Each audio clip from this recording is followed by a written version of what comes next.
Hello everybody, here is Monday's maths lesson. I hope that you all had a nice weekend. Now on screen you can see the starter task. Drag the numbers into the yellow circles so that the totals along each side of the triangle are the same. Pause the video and then press play when you want to see a solution. Okay, so here is one solution. I'm not sure if this is the only solution, so please share your solutions with me, particularly if you found a different one. Now, last week we had a really good go at fraction and decimal equivalents. We are still going to carry on with that for a few more days this week, and then we're going to use that knowledge to link it to percentages. So I thought as it's Monday, we need to warm up. So let's see how many decimal equivalents you can remember. On screen you can see 1/10 and 1/100. What are the decimal equivalents for those? Pause the video and say them aloud. Okay, so 1/10 is 0.1 and 100 is 0.01. Did you remember? Here are some others. Now you need to pause the video and go through this list. So basically, where you can see a row with a box blocking the other side, you need to work out what it is. So what's the decimal equivalent for a half? What's the fraction equivalent for 0.125? Okay, get the idea? Have a go. How many can you remember? Let's go through the answers. A half is 0.5. 1/3, 0.3 recurring. Did you get that? 0.25, 1/4. If 0.25 is 1/4, what would 3/4 be as a decimal? It would be 0.75. Let's carry on. 1/5, that would be 0.2. If 1/5 is 0.2, what would 3/5 be as a decimal? It would be 0.6. What about this one? 0.125. That's half of a quarter. 1/8. And finally, we've already had this one once today. 0.1 is 1/10. How many hundredths is that equivalent to? It's equivalent to 10 hundredths. Okay, so you're going to need this knowledge for today's session. So if you're still feeling a little bit unsure, because it does take a while to remember all of these facts, you might want to get one of your revision notes from last week to have in front of you. Now on screen you can see two numbers which are in the place value grids. So we can see we've got the hundredths column, the tens column, the ones column, the decimal point, and then we've got tenths and hundredths. Which of the numbers on screen is worth the largest? Is the largest, I should say. Okay, hopefully you pick the top one. Okay, 30.1 is greater than 30.01. I just wanted you to remember that the tenths column has a greater value than the hundredths column. Okay, it's a bit different. So when we have the decimal point, when we move up from the ones column, the value of the column increases. Well, it goes in the opposite direction from the decimal point. So actually, if you go this way, the tenths column is the largest, and it decreases the further away you go from the decimal point. Just remember the tenths is larger than hundredths. This is like saying £30 10p, and this one's like £30 and 1 pence. What about this? Which number is larger? 18.12999 or 18.3?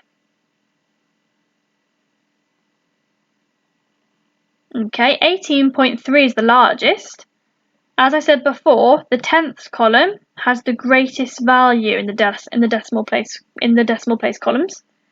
So as this one has 3/10, and that one only has 1/10, no matter how many numbers you add to this, this will always be bigger. Okay? Sometimes in school, people think that the number with the most digits is the largest.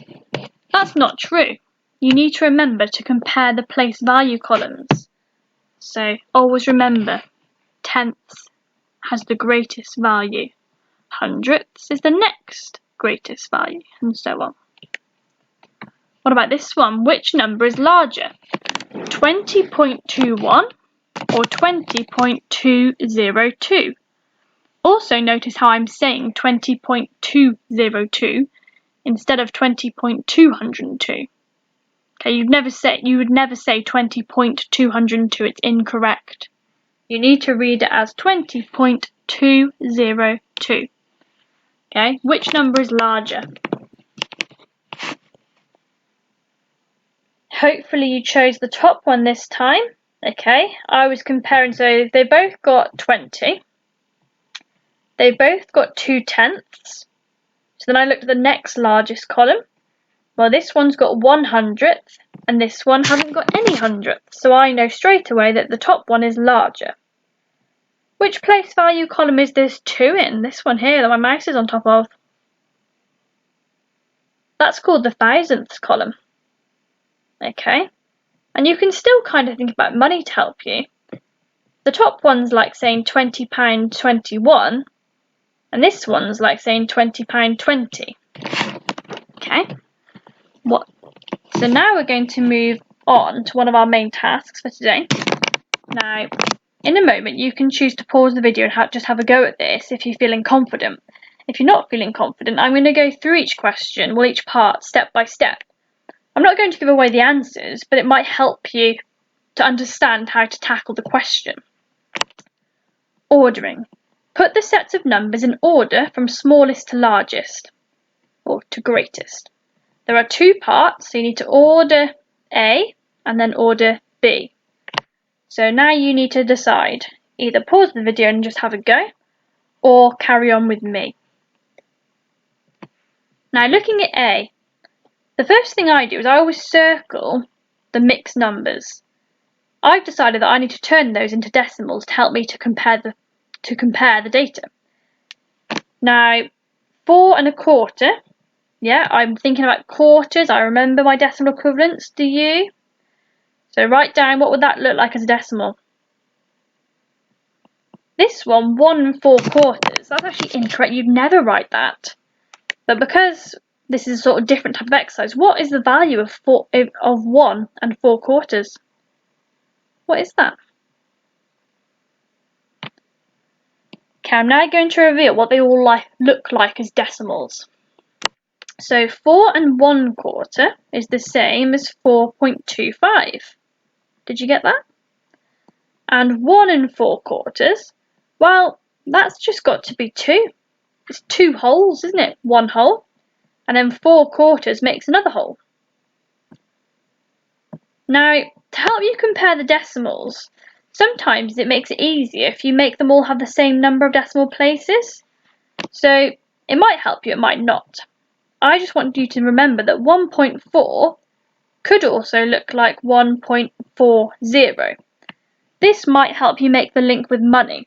So if we read them out thinking about money, we've got £1.40, £4.25, £4.10, £4.40, and then £2. Pause the video if you haven't already and have a go at ordering these decimals and mixed numbers. Right? Think about the ones column first. Have a go.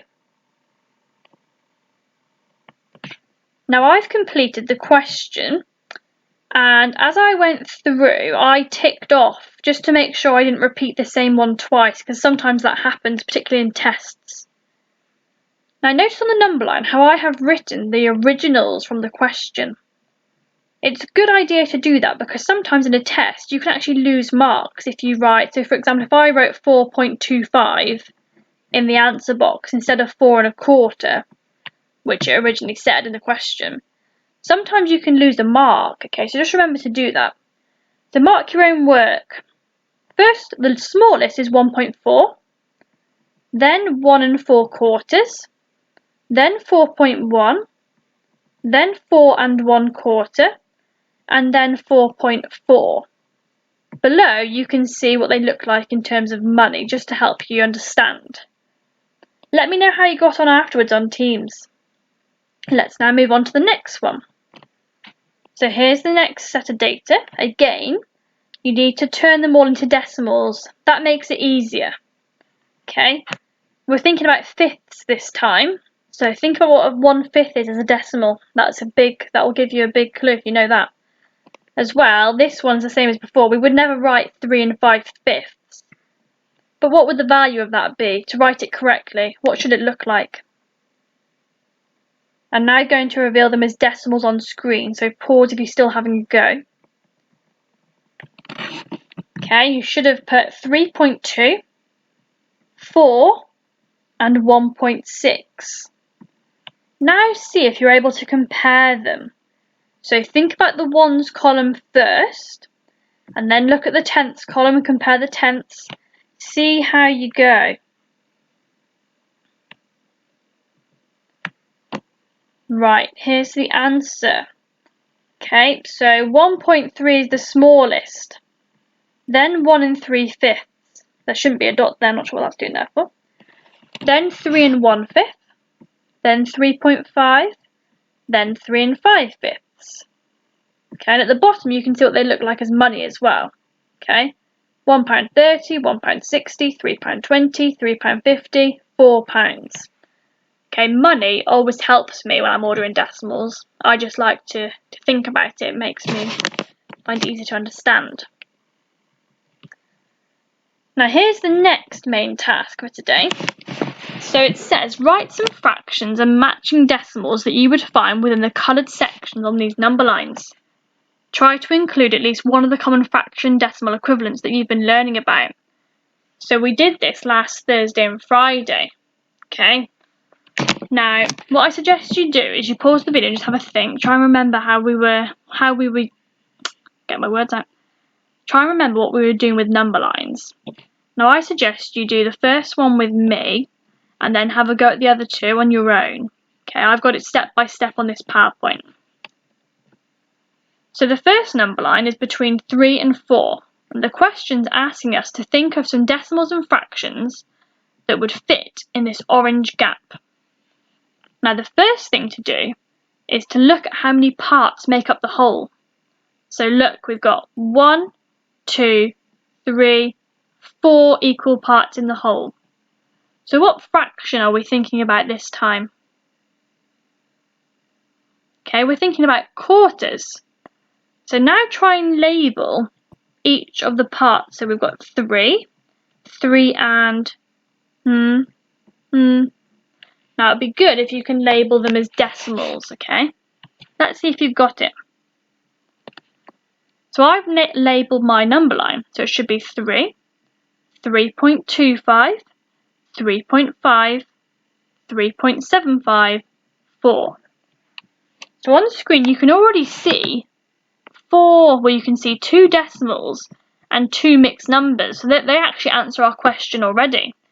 Okay, so 3.25 is the lowest number that can go in this box. That's the starting point. And 3.5 is the largest number that can go in the orange box. That's the end point. Now, you might want to think about money again. So we've got £3.25 and we've got £3.50. Write down on your piece of paper at least 3 other decimals that would be in between these two numbers.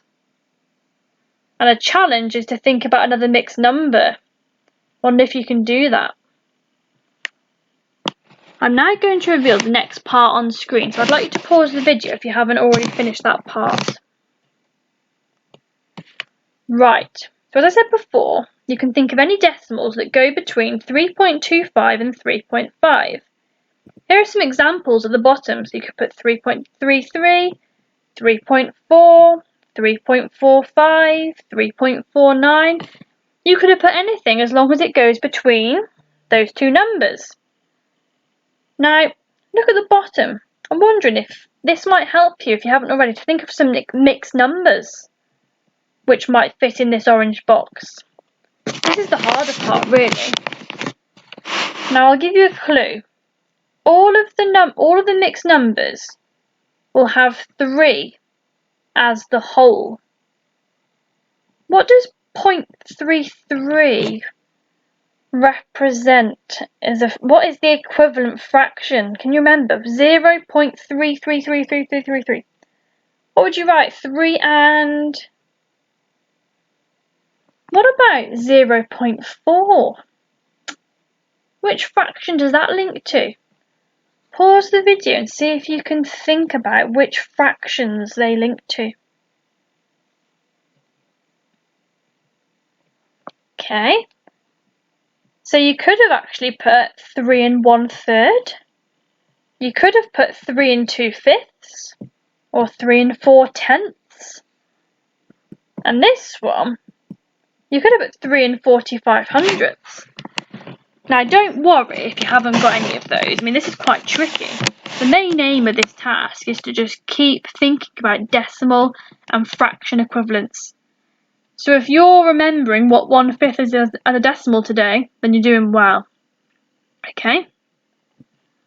Now we're going to look at the next number line. So this time it's between 1 and 2.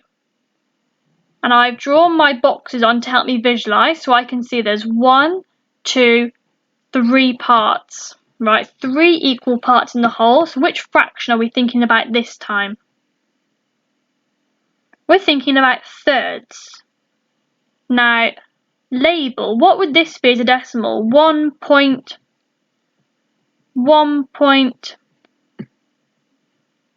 What's 1/3 as a decimal? See if you can do it. Okay, I'm now going to reveal, so press pause if you're writing anything down. Okay, so you should have put 1.3333, 1.666. So for this question, we're focusing on the orange zone. So it's between 1 and 1.333333, going on and on and on. 3 recurs. Right, now pause the video and think about it. Write down at least 3 decimals that would come between 1 and 1.333. Imagine it's £1.33. You can do this. The extra challenge again is to think about mixed numbers. Right, this actually does link to the question before, because I'm thinking one of the numbers from before when we had the, well, I'm thinking of 1.25. I know that could go in this box. What's the mixed number for 1.25? Okay, I'm going to move on, so if you're still having a go, pause the video. So I've written down some random decimals. You could put anything, as long as it's not above 1.333. So you could put 1.01, you could put 1.11. Notice how as well you could put 1.234. Okay, as long as the tenths and hundredths don't go above 33, you can put lots of decimal places if you wanted to. Underneath, I've written down what these decimals look like as mixed numbers. I wonder if you got any of those. Right, last one of this type of question. So we've got between 6 and 7 this time.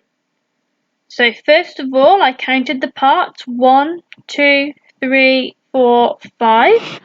We're thinking about fifths. So label the number line. What's it going to be? 6 point. When you can do this, think about what fifths.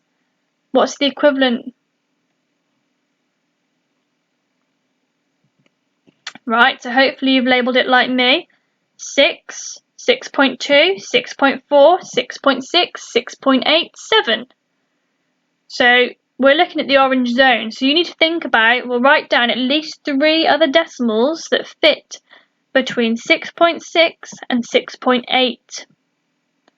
Think about money as well. £6.60 to £6.80. As well, the bonus challenge is to write down some mixed numbers that would also fit in this section. Pause the video and press play when you're ready to move on. Right.